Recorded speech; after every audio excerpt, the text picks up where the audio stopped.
Hello दोस्तों, राधे राधे। 31 तारीख को राधा अष्टमी मनाया जाएगा। जैसे कृष्ण जन्माष्टमी मनाई जाती है वैसे ही राधा अष्टमी भी मनाई जाती है। कृष्ण जी का प्राकट्य 12 बजे रात को हुआ था और राधा जी का प्राकट्य 12 बजे दिन में मनाया जाता है। वैष्णव परंपरा के अनुसार भाद्र मास के कृष्ण पक्ष की अष्टमी यानी कृष्ण जन्माष्टमी के भाद्रपद मास के शुक्ल पक्ष की अष्टमी का इंतजार पूरे साल रहता है, क्योंकि इसी दिन भगवान श्री कृष्ण की प्रिय सखी राधा रानी का प्राकट्य उत्सव मनाया जाता है। जन्माष्टमी के पर्व के ठीक 15 दिन बाद यानी 31 अगस्त 2025 को राधा अष्टमी का त्यौहार मनाया जाएगा।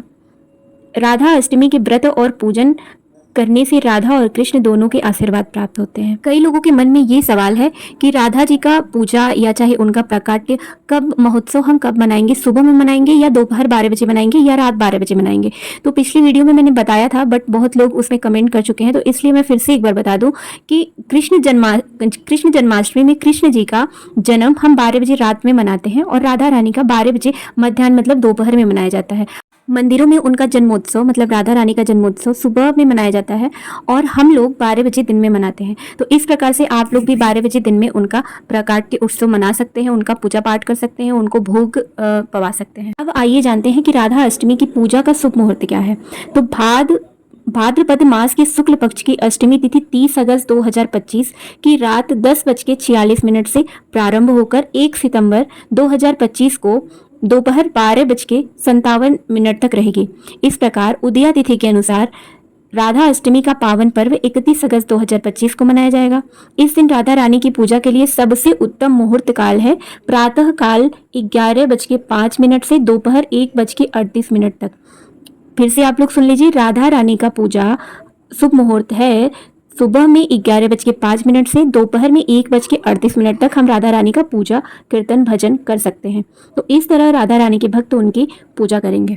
अब आइए जानते हैं कि राधा अष्टमी का व्रत कैसे करते हैं। कहा गया है कि राधा अष्टमी का व्रत 1000 एकादशी निर्जला एकादशी व्रत के समान है, मतलब उसके समान फल मिलता है एक राधा अष्टमी का व्रत करने से। तो आइए जानते हैं राधा अष्टमी की व्रत विधि।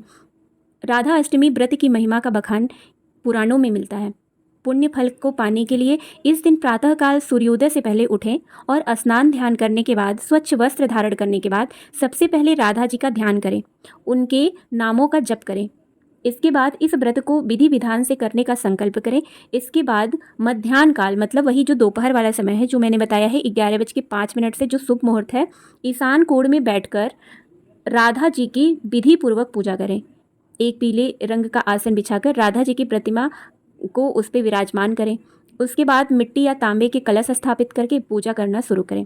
शुद्ध घी के दीपक जलाएं, राधा रानी के विधि पूर्वक पूजन करें। यदि ऐसा संभव हो सके तो आपके पास जो भी फल फूल धूप दीप भोग आदि उपलब्ध है उसे भक्ति भाव से राधा जी को अर्पित करके उनके सहस्त्र चालीसा का पाठ करें। राधा रानी के साथ भगवान श्री कृष्ण की पूजा करना बिल्कुल भी ना भूलें। राधा अष्टमी के दिन किसी सुहागिन महिलाओं को अन्न धन और वस्त्र आदि देने या फिर भोजन कराने के अत्यंत पुण्य फल मिलता है। अब आइए जानते हैं कि राधा रानी का प्रिय भोग क्या है। दही और अरबी की सब्जी सबसे पहले नंबर पे। बरसाने में दही और अरबी की सब्जी बनाई जाती है जो राधा रानी को बहुत ही प्रिय है। दूसरा नंबर पे है मालपुआ। मालपुआ राधा रानी को बहुत ही प्रिय है और इसे भोग में शामिल करने से घर में सुख और समृद्धि आती है। तीसरा है पंचामृत।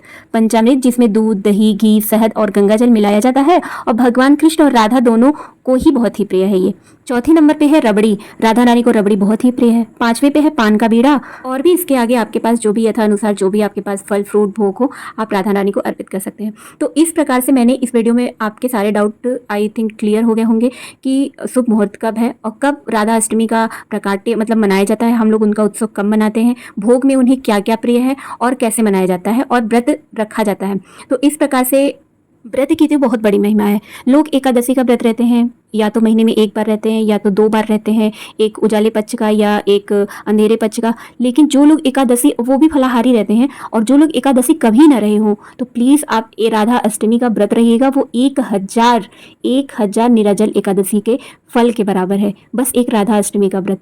तो इस प्रकार से राधा अष्टमी के व्रत के बारे में ज़्यादा लोग को मतलब नहीं जानते हैं। आज मेरे तो आसपास कोई राधा अष्टमी का व्रत रहता नहीं है। कृष्ण जन्माष्टमी बहुत धूमधाम से मनाई जाती है और लोग व्रत भी रहते हैं। अगली वीडियो में हम आपको बताएंगे कि अगर आपके पास राधा रानी का विग्रह नहीं है और लड्डू गोपाल है तो आप किस प्रकार से राधा अष्टमी मना सकते हैं। अच्छी लगे तो लाइक शेयर सब्सक्राइब करिएगा। राधे राधे, जय श्री कृष्णा, जय माता दी।